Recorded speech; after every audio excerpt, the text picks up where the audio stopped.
வணக்கம் நண்பர்களே, நாம் இன்று காஞ்சி மாநகரத்தில் எழுந்தருளியுள்ள பவளவண்ண பெருமாள் பற்றி காண்போம். காஞ்சி மாநகரம் ஆன்மீக சிறப்பு பெற்றது. சிவகாஞ்சி, விஷ்ணு காஞ்சி என்று சொல்லும் அளவுக்கு ஏராளமான கோவில்களோடு கோவில் நகரமாக திகழ்வது. திருவாரூரில் பிறக்க முக்தி, காஞ்சியில் வாழ முக்தி, காசியில் இறக்க முக்தி, திருவண்ணாமலையை நினைக்க முக்தி என்ற வரிகளே காஞ்சிபுரத்தின் ஆன்மீக மகிமையை அனைவருக்கும் உணர்த்தும். ஆழ்வார்களால் மங்களாசாசனம் செய்யப்பட்ட 14 திவ்ய தேசங்கள் இங்கு உண்டு. அவற்றுள் சிறப்பு பெற்றது அத்திவரதர் அருளும் வரதராஜ பெருமாள். காஞ்சியில் அருளும் மற்றொரு திருத்தலம் நாம் இன்று காணவிருக்கும் பவளவண்ணா பெருமாள் கோவில். காஞ்சியின் புராதன வரலாறு வேகவதி நதியிலிருந்து தொடங்குகிறது. வேகவதி நதியானது சரஸ்வதி தேவியின் அம்சம் என்கின்றன புராணங்கள். காஞ்சியில் உள்ள திவ்ய தேசங்கள் அனைத்தும் மூல காரணமாக இருப்பது இந்த வேகவதி நதிதான். காஞ்சியின் பெருமைகளில் ஒன்றாக இருக்கும் பவளவண்ண பெருமாளின் கோயிலின் புராதன கதையும் வேகவதி நதியிலிருந்து தொடங்குகிறது. காஞ்சியில் எந்த புண்ணிய செயலை செய்தாலும் அதன் பலன் பல மடங்கு பெருகும் என்பது ஐதீகம். அதனாலேயே பிரம்மன் காஞ்சிபுரத்தை தேர்ந்தெடுத்து மிகப்பெரிய யாகம் செய்ய நினைத்தான். அப்போது பிரம்மனை விட்டு பிரிந்து சென்றிருந்த கலைமகள் சரஸ்வதி நதிக்கரையோரம் தவம் செய்து கொண்டிருந்தாள். அதனால் பிரம்மன் யாகத்திற்கு சரஸ்வதி தேவியை அழைக்காமல் தனது துணைவியர்களான சாவித்ரி, காயத்ரி ஆகிய இருவரையும் தம்முடன் அமர வைத்து யாகத்தை தொடங்கினான். இதை அறிந்து கொண்ட சரஸ்வதி தேவி கடுஞ்சினம் கொண்டு பிரம்மனின் யாகத்தை அழிக்க முயற்சி செய்தாள். சரஸ்வதியின் கோபத்தை அறிந்த நான்முகன் திருமாலிடன் தனது யாகத்தை காக்கும்படி சரணடைந்தான். சரஸ்வதி தேவி தன் தெய்வ சக்தி மூலம் பல்வேறு கொடிய அரக்குகளை உருவாக்கி பிரம்மனை நோக்கி ஏவினாள். பிரம்மனுக்கு துணையாக எழுந்தருளியுள்ள திருமால் கொடிய அசுரர்கள் அனைவரையும் அழைத்து அவர்களின் குருதிப்படிய நின்றார். இவ்வாறு குருதி தோய நின்ற காரணத்தினால் பவளம் போன்ற மேனியராய் காணப்பட்டார்.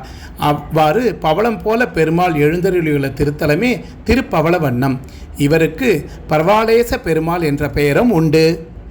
ஆழ்வார்களின் புனிதர்களாகிய பேயாழ்வார், திருமிழிசை ஆழ்வார் மற்றும் திருமங்கை ஆழ்வார்கள் ஆகியோர் பாடல்களில் பாராட்டை பெற்றுள்ளது. பவளவண்ண பெருமாள், அவர் துணைவியார் பெயர் பவளவள்ளி. பவளவண்ணம் பெருமாள் இந்த ஆலயத்தில் நைமிசாரண்ய முனிவருக்கு தோன்றியதாக நம்பப்படுகிறது. விஷ்ணு வெவ்வேறு யுகங்களில் வெவ்வேறு வண்ணங்களை எடுத்தார்.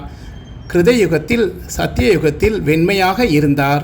இதே திரேதா யுகத்தில் அவர் பவளம் போன்ற மரகத நிறத்தை ஏற்றுக்கொண்டதாக கூறப்படுகிறது.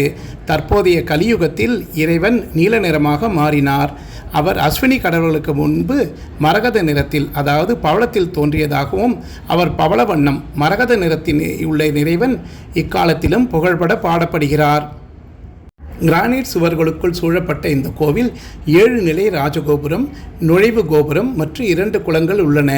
கருவறை மேற்கு நோக்கி உள்ளது. வேதாச்சார விமானம் என்பது கருவறையின் மேலே கூரை.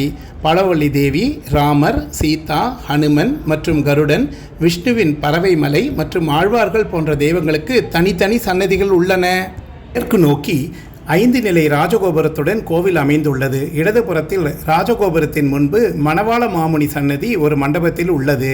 ராஜகோபுர பலிபீடம், துவஜஸ்தம்பம் மற்றும் கருடாழ்வார் ஆகிய இடங்களுக்கு பிறகு உடனடியாக மூலவர் அமர்ந்த நிலையில் இருக்கிறார். துவஜஸ்தம்பரம் சேதம் காரணமாக நீக்கப்பட்டுள்ளது. கையில் சங்கு சக்கரம் உள்ளது. கீழ் கையில் அபயம் மற்றும் வரதஹஸ்தம் உள்ளது. மூலவரின் நிறம் பவளம். உற்சவ பெருமாள் மூலவருக்கு முன்னால் ஸ்ரீதேவி மற்றும் பூதேவியுடன் இருக்கிறார். வெளிப்பிரகாரத்தில் ஆண்டாள் சன்னதியில் கிழக்கு நோக்கி உள்ளது. யாகசாலை, கண்ணாடி அறை, திருமங்கை ஆழ்வார், நம்மாழ்வார், உடையார் மற்றும் பவளவள்ளி மற்றும் பிரவளவள்ளி தாயார் சன்னதியும் அர்த்த மண்டபமும் முகமண்டபமும் கொண்ட சன்னதி போன்ற தனி கோவிலில் பவளவள்ளி தாயார் உள்ளார். வடக்கு பக்கத்தில் மண்டபத் தூண்களில் விஷ்ணுவின் பல்வேறு அவதாரங்களின் புடைப்புச் சிற்பங்களும் தெலுங்கு கல்வெட்டு தகடும் உள்ளன. கூரியில் ஈகம் ருகன், யானை தும்பிக்கையுடன் கூடிய திமிங்கிலம் போன்ற மீன், யானை, புலி மற்றும் யானையுடன் சண்டையிடும் மனிதன் மற்றும் பாம்புகளின் புடைப்புச் சிற்பங்கள் இருக்கின்றன. இவை விஜயநகர காலம் ஆக இருக்கலாம். கோவில் குளம் சக்கர தீர்த்தம். சோழர்கள் இக்கோவிலுக்கு தங்களுடைய பங்களிப்பை அளித்துள்ளனர். பவளவண்ண பெருமாளை வழிபடுவதால் கிடைக்கும் பலன்கள். தற்போதைய கலியுகத்தில் முக்தியை அடைவதற்கான உச்சபட்ச வழி பகவான் பவளவண்ணம் என்று நம்பப்படுகிறது. கோபம், வெறுப்பு, தந்திரம் மற்றும் பொய்கள் நிறைந்த இந்த யுகத்தின் தீய விளைவுகளிலிருந்து மக்களை விடுவிக்க அவரால் முடியும். அவரை பிரார்த்தனை செய்வது எதிர்மறை சக்திகளை விலக்கி வைக்கும். பாம்பு கிரகங்களான ராகு மற்றும் கேதுவின் பாதகமான தாக்கங்களை நீக்கும். குழந்தைகளின் நலனை உறுதி செய்யும். பக்தர்கள் அமைதி மற்றும் மனநிறைவு நிறைந்த வாழ்க்கையை வாழ உதவி செய்யும். அத்திமரத்தால் ஆனவர் பவளவெண்மாள் என்பது வெகு சிறப்பாகும். காஞ்சி ஏகாம்பேஸ்வரர் கோவிலுக்கு நேர் கிழக்கு திசையில் அமைந்திருக்கிறது இந்த கோவில். தாயார் பவளவெள்ளி. கோவில் தீர்த்த குளமான சக்கர தீர்த்தத்தில் நீராடி சுவாமியை வணங்கினால் குடும்பத்தில் ஐஸ்வர்யம் பெருகும், தோஷங்கள் அனைத்தும் நீங்கும் என்பது நம்பிக்கை. பவளவள்ளி தாயார் சன்னதியின் முன்மண்டப மேற்கூரையில் 8 திசை அதிபர்களும் அருள் புரிகின்றன. இந்த சன்னதியின் கீழ் நின்று வணங்கினாலே லட்சுமி கடாட்சம் பெருகும் என்பது ஐதீகம்.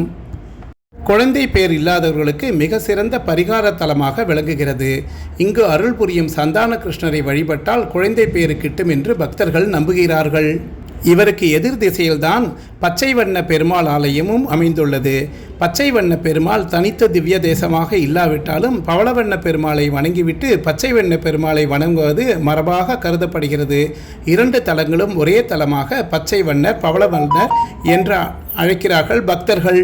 காஞ்சிபுரத்தில் எழுந்தருளியுள்ள 108 திவ்யதேச பெருமாள் கோவில்களில் ஒன்றான பவளவண்ண பெருமாள் போற்றி போற்றி. நன்றி, வணக்கம்.